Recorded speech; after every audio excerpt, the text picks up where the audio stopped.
Happy new year everyone. Second দিনটা শুরু হয় বেড থেকে সানরাইজ দেখতে দেখতে।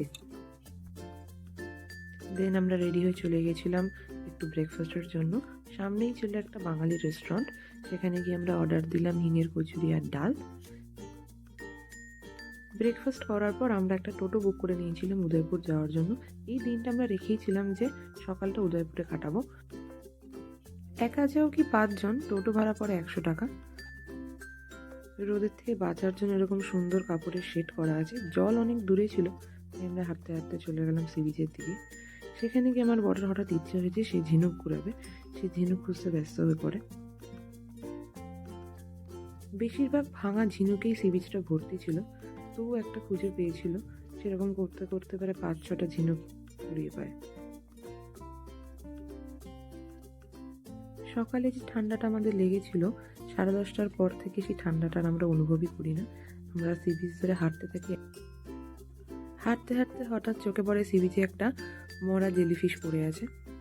আমার বর আবার সেটাকে ভেবেছে উল্টে বোধহয় কচ্ছপ শুয়ে আছে। নিউ দীঘার মতো উদয়পুরে তো অনেক রাইডস আছে। ওদিকে বাইক রাইডস, এদিকে খাবারের দোকান, স্পিড বোট। এটা বোধহয় প্যারাগ্লাইডিং এর জন্য ইউজ হচ্ছিল। তোমার স্পিড বোটটা দেখে খুব এক্সাইটিং লেগেছিল, কিন্তু বর রাজি হয়নি সেটা করাতে। তারপর হঠাৎই ঘুরতে ঘুরতে তার মনে হলো যে চলো তাহলে বাইক রাইডটা করা যাক, যেটা মোহনা অবধি নিয়ে যাচ্ছে। আর যেই কথা সেই কাজ, আমরা একটা বাইক বুক করে চলে গেছিলাম সুবর্ণরেখা নদীর মোহনার কাছে।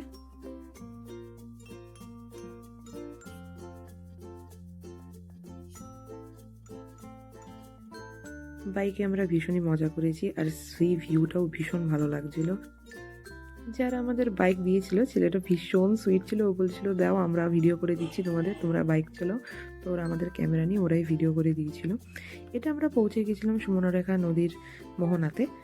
আর এখানে একটা বাউন্ডারি করা আছে যে উদয়পুর থেকে কিছু লোক আসবে আর তালসারি থেকে কিছু লোক আসবে, একটা ফ্ল্যাগ পয়েন্ট করে দেওয়া আছে।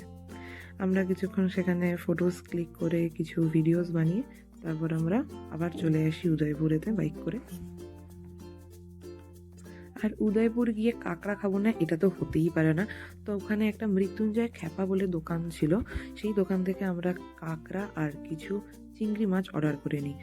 আর ভীষণ ডিলিশিয়াস ছিল খাবারটা, চটপটা ছিল। আমার এতটাই ঝাল লেগে যায় যে আমি একটা আইসক্রিম খেয়ে নিই। আইসক্রিম খেতে খেতে আমরা হোটেলে পৌঁছে যাই। এইভাবে আমাদের সেকেন্ড দিনের হাফ ডে কমপ্লিট হয়ে যায়। বাকিটা লাস্ট পার্টে। বাই।